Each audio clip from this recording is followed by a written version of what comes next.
आ गई गंगा। आ जाओ आ जाओ आ जाओ, अपने घर में आ जाओ। क्या खुशी खुशी आई है गंगा, देखो अपने घर में। और भी आएंगी हैं, सभी लोग आएंगे। गौरा आ गई, गौरा आ गई। गौरा देवी आओ, अपने घर में आ जाओ आ जाओ। हाँ, गौरा भी आ गई। राधा आ गई, राधा भी भाग के आ रही है अपने घर के लिए। राधा अंदर आएगी, आ जाओ राधा रानी। गंगा, हे राधा। गंगा, गौरा इधर देखो।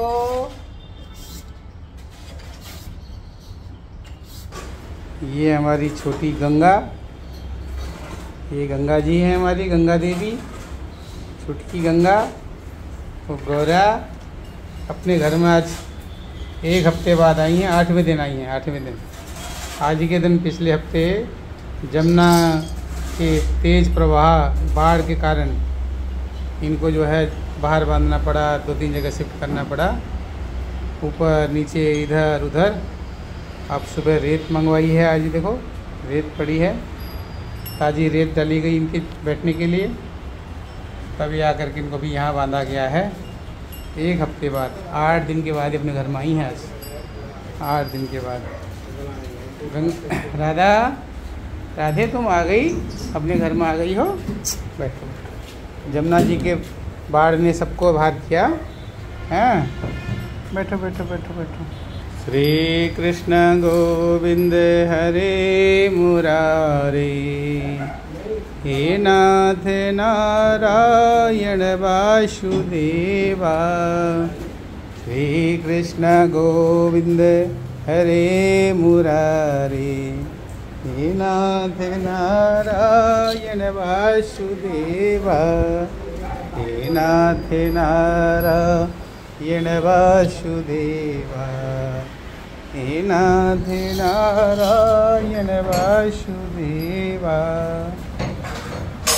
1 हफ्ते बाद तुमसे गौ माताओं को आराम से चैन मिलेगा, अच्छे से अपने घर में सोएंगी।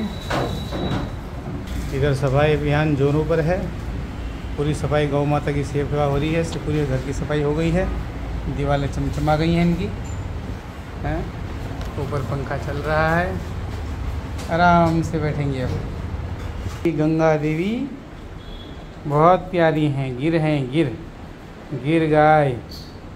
अपने घर में कितनी प्यार से खुश हो गई, आगे उछल उछल के आई हैं। गंगा, ए गंगे इधर तो आओ। सबके में मिलाएंगे अभी खाना, सबके में मिला रहे हैं, सबके में मिला रहे हैं। तुम्हारे भी खाने में भी मिलाते हैं, चोकर मिलाते हैं। तुम्हारा तो सारा भोजन सब पानी में डूब के ख़राब हो गया। 200-250 किलो चोकर ख़त्म हो गया पानी में सब, और लगभग 150 किलो के ऊपर दलिया ख़राब हो गया। सब नीचे था ना, यहाँ पर सब जल भर गया था। जो ऊपर स्टोर में भूसा था वो बच गया। खाओ खाओ, आराम से खाओ, बढ़िया से खाओ, तुम भरपेट खाओ। गौ कितनी तसल्ली से, शांति से खाना शुरू करा इन्होंने, सबके साथ खा। राधे, हे राधे, खा रहे हो, खाओ, आराम से खाओ। इनकी संतुष्टि से बहुत शांति मिलती है। अब आज अपने घर आई हैं ये। पिछले बुधवार की रात को बाहर खोना पड़ा इनको। जो बाढ़ का पानी है जमुना जी का दिल्ली में, ये इस टाइल तक आ गया था, इस टाइल तक ये बाढ़ का पानी भर गया था दिल्ली में। पूरी दिल्ली डूबने से बची।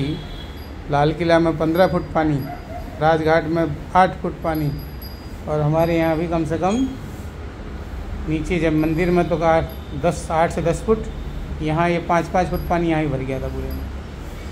अभी रेत आई है, रेत डली है इनके लिए, अपनी शांति के साथ आराम कर रही हैं। देखिए कैसे भोजन में अपना प्रसन्नता से अपने भोजन में जुट गई हैं। प्रसन्नता अलग दिखती है। गाय जब अंदर आई हैं कितनी प्रसन्नता दिख रही थी।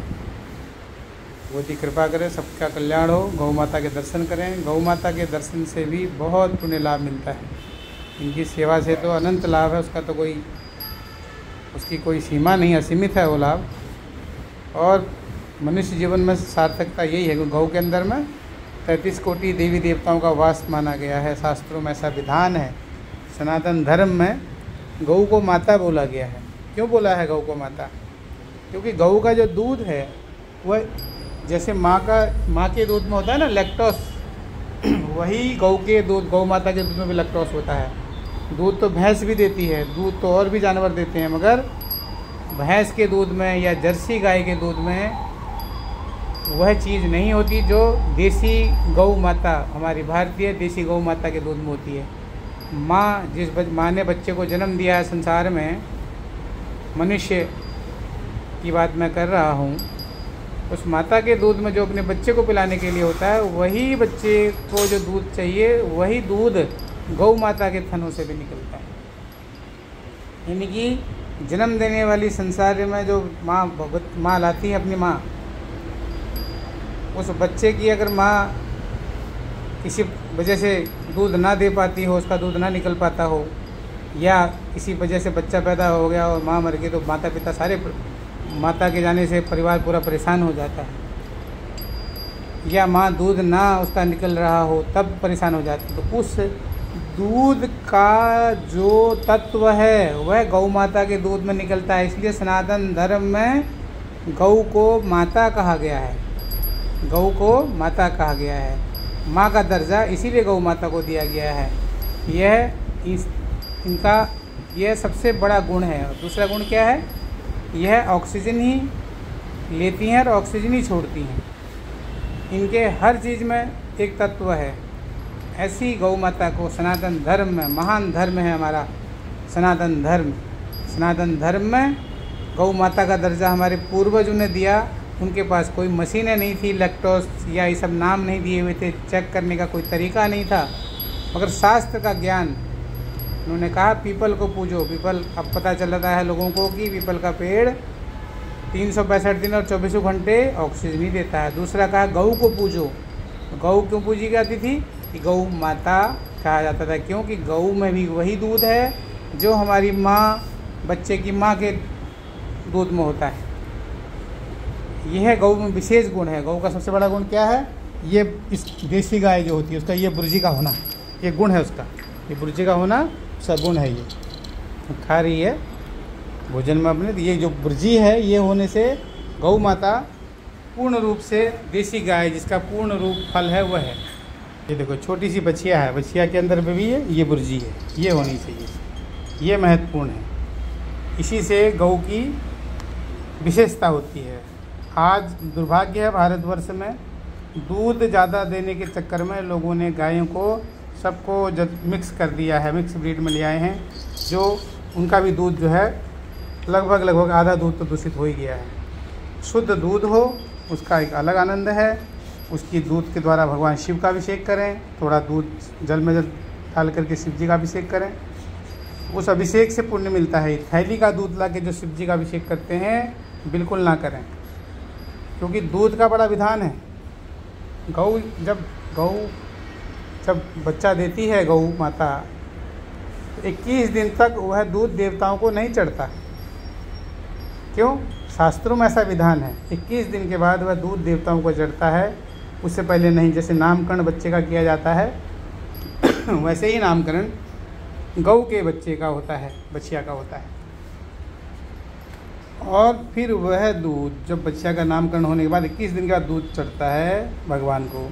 और जो थैलियों में दूध आ रहा है ये तो पता ही नहीं है कब का है, किसका है, गाय का है, भैंस का है, शुद्ध है अशुद्ध। तो इसलिए कृपया पूजन में या शिव जी के अभिषेक में थैली के दूध का प्रयोग ना करें। अगर आप दूध कहीं से ला सकते हैं, देसी गाय का दूध मिल सकता है आपको, तो वह ज़रूर करें उसका अभिषेक, उसी से फल मिलेगा जो शास्त्रों में लिखा हुआ है। नहीं तो फल नहीं मिलेगा, बल्कि आपकी सारी पूजा व्यर्थ हो जाएगी। यह ज़रूर ध्यान रखें आप लोग। यह आपको बहुत महत्वपूर्ण बात मैं बता रहा हूँ कि दूध शिव जी पर चढ़ाने से पुण्य नहीं मिलेगा अगर वह दूध शुद्ध देसी गाय का नहीं है तो, बल्कि उसका आपको पाप ही लगेगा।